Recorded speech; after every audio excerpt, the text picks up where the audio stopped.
seger gitu ya. Oke, hari ini masuk semua kan ya? Masuk. Alhamdulillah ya, kelihatan ramai banget ya. Jadi sebelum kita memulai pelajaran hari ini, untuk ketua kelas, saya boleh minta pimpin doa dulu. Teman-teman, sebelum kita memulai pelajaran, angka baiknya kita berdoa menurut kepercayaan masing-masing. Doa mulai.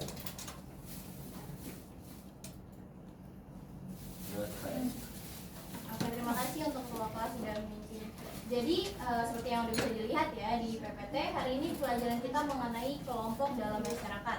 Tapi sebelumnya, ada yang masih ingat nggak nih pertemuan sebelumnya kita membahas apa aja sih? Perubahan sosial. Boleh sih Mbak. Pengertian sosiologi, iya. hakikat sosiologi sebagai ilmu pendidikan.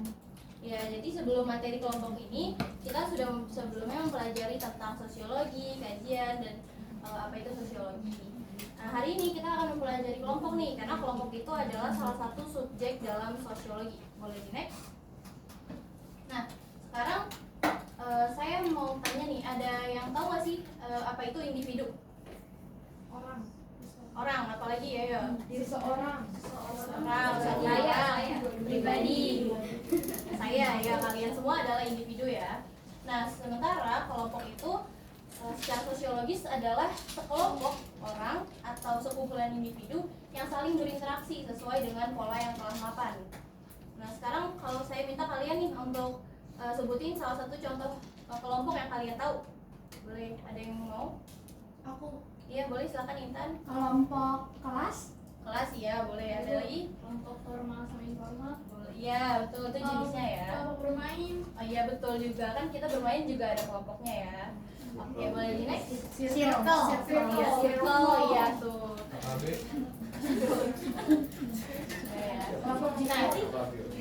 Nah, jadi di sini ada dasar-dasar pembentukan kelompok, karena kelompok itu kan tidak mungkin terbentuk secara, memang kelompok itu terbentuk secara sadar, tapi ada yang membagi nih jenis-jenis bagaimana suatu kelompok itu terbentuk.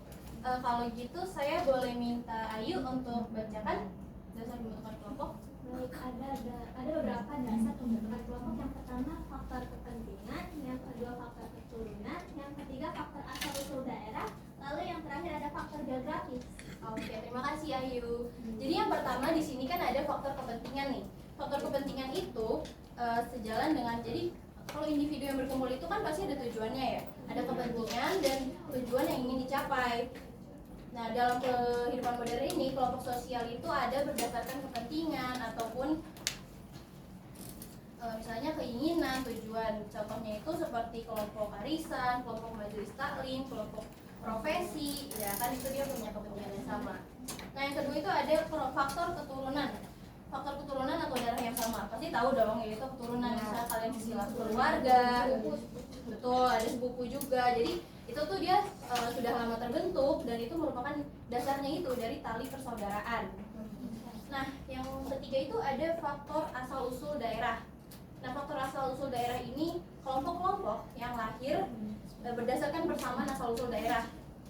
Nah, ini biasanya terjadi pada masyarakat perantauan nih. Misalnya untuk mahasiswa kan mungkin ada perkumpulan dari mahasiswa dari Jawa, mahasiswa dari Aceh, mahasiswa dari Minangkabau. Ya betul, dari Minangkabau, dari Medan, Tanjung Balai.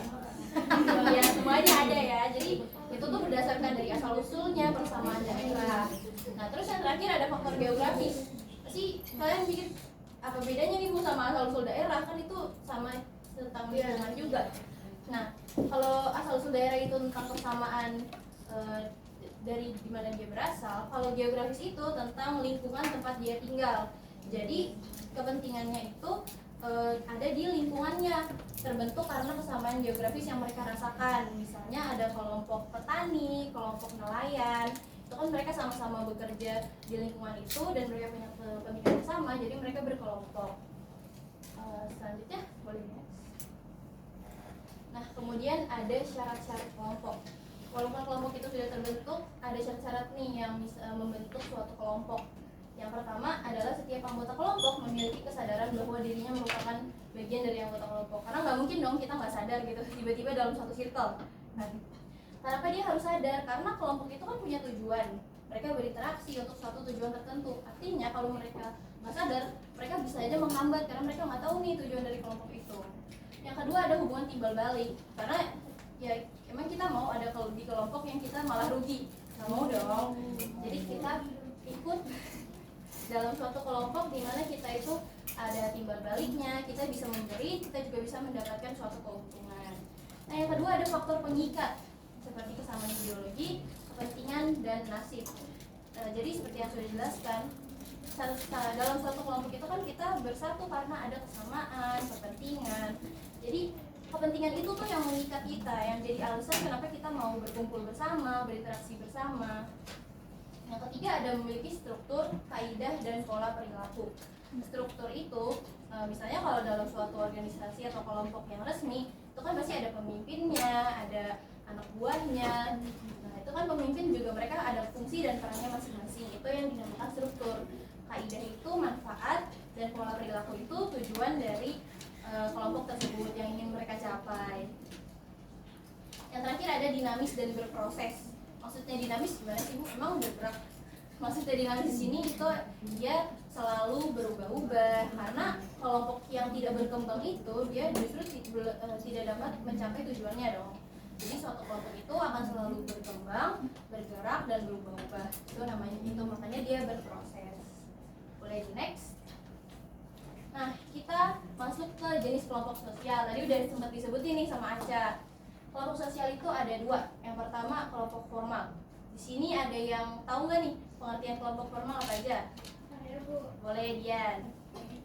Kelompok formal itu yaitu kelompok sosial yang terbentuk secara resmi demi mencapai tujuan tertentu. Di mana kelompok sosial formal mempunyai sistem kerja yang jelas dan mempunyai program kerja yang dibangun dalam sistem hubungan kelompok formal. Nah, hubungan antara anggota ini diikat oleh aturan yang tegas dan mengikat secara koordinasi terjalin secara intensif. Contohnya itu seperti sekolah dan lembaga pemerintah, Bu. Iya betul banget. Terima kasih buat Dian, keren banget, tepuk tangan dulu. Makasih ya, itu udah sangat lengkap. Tapi dari yang Dian jelasin tadi ada yang ditambahkan, yaitu hubungan antara anggotanya diikat oleh aturan. Maksudnya diikat tuh gimana sih Bu? Jadi hubungannya itu diatur ya. Jadi kalau misalnya di lembaga resmi, kelompok resmi itu kan udah ada hubungannya. Misalnya ada bosnya, ada CEO-nya, ada karyawannya. Itu kan hubungannya sudah terikat bahwa si bos ini bisa mengatur pekerjaan apa yang dikerjakan, bisa nyuruh karyawannya nih untuk mengerjakan pekerjaan yang memang perlu dia kerjakan. Nah, terus apa? Yang kedua, boleh dilanjut ya. Yang kedua ada kelompok informal. Kelompok informal itu dia tidak mempunyai struktur, terus dia juga terbentuknya karena pertemuan yang berulang. Jadi kebiasaan nih, misalnya kayak kita pertemanan itu kan ketemu terus ya. Nah tapi selain itu ada yang bisa ngasih tahu nggak contoh kelompok informal? Mau. Boleh. Nah Kayak kelompok selebgram, terus kelompok pencinta burung. oh iya, komunitas pecinta burung ya gitu ya.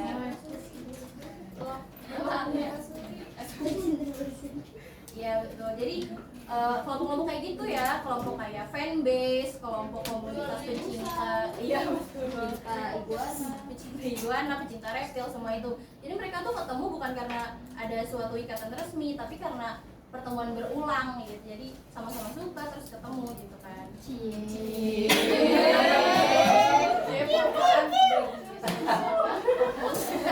Oke, boleh dilanjut. Nah, ini ada materi terakhir yaitu fungsi kelompok. Jadi orang yang bergabung dalam kelompok itu kan pasti dia ada benefitnya. Nah, benefitnya tuh ini nih, fungsi untuk kita gabung ke kelompok. Yang pertama yaitu ada memenuhi kebutuhan manusia untuk melakukan sosialisasi dengan sesama. Ini biasanya khususnya buat para ekstrovert sih, karena yang butuh untuk berinteraksi gitu kan. Jadi bahkan ya, karena ekstrovert ya. Jadi kita harus karena kita kan makhluk sosial ya, jadi kita selalu ingin bersosialisasi. Dan bersosialisasi itu juga bisa sangat bermanfaat dalam kehidupan kita. Yang kedua, dapat mengurangi kesenjangan dalam lingkungan baru. Karena saat kita masuk ke lingkungan baru, pasti kita harus beradaptasi. Nah, dengan bergabung ke kelompok yang sesuai dengan diri kita, itu kita bisa lebih mudah untuk bergabung, lebih mudah untuk mengurangi kesenjangan atau perbedaan nih dalam lingkungan baru itu. Yang ketiga, kelompok dapat menjadi identitas bagi individu. Nah, identitas ini pasti dong kalau misalnya kita gabung ke kelompok resmi ini kayak formal yang tadi disebutkan, sekolah atau lembaga pemerintahan, pasti kan kita jadi punya identitas. Oh, kita itu murid sekolah ini loh. Oh, kita itu murid mahasiswa ini loh, mahasiswa universitas ini loh. Itu kan memberikan identitas. Yang keempat ada sarana untuk mendapatkan informasi. Karena kalau misalnya kalian gabung ke kelompok, pasti kalian ngobrol dong, berinteraksi. Nah, saat ngobrol ini kalian akan dapat banyak informasi, mau itu informasi penting, mau itu informasi pelajaran, bahkan informasi kayak gosip-gosip gitu yang suka gibah ya nih. Acil itu. Acil itu suka rumpi ya. Jadi sarana untuk mendapatkan informasi, karena informasi itu kan bukan cuman hal-hal yang kayak tentang hal penting gitu kan, bukan cuma kayak sekolah, tapi juga untuk bersosialisasi kita harus tahu nih misalnya teman kita sukanya apa. Jadi untuk nanti kita saling berinteraksi, saling berkumpul, itu kan kita punya kesamaan gitu untuk berinteraksi. Nah, yang terakhir ada menjalin kerjasama antar individu untuk mencapai tujuan bersama. Karena tujuan atau fungsi dari kelompok itu dari awal adalah mencapai tujuan bersama, pasti kita harus saling bekerja sama dalam kelompok itu. Jadi antar individu kita saling mengenal, akhirnya kita bisa mempunyai tujuan yang sama. Karena dalam suatu kelompok, saat kita udah menyamakan ideologi, menyamakan pemikiran, itu kita bisa dapat mencapai tujuan bersama kita untuk lebih mudah. Nah, untuk dari sini apakah ada yang mau bertanya atau kurang jelas? Gak ada ya, wah berarti udah paham semua ya, udah Paham.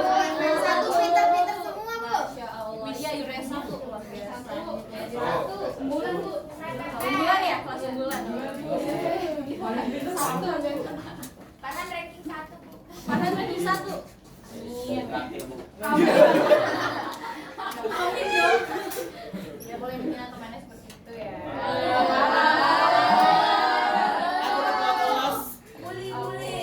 Jadi karena pelajaran dan materi dari saya hari ini telah selesai, ada yang mau memberikan kesimpulan? Saya Bu. Oke, Robi, silakan.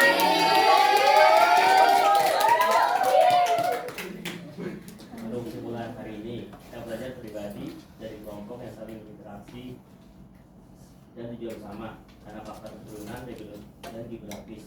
Ada syarat yang mereka harus timbal balik, faktor pengikat dalam struktur. Kelompok ini disebut dinamis, kelompok ini dibagi dari jenis informal dan informal.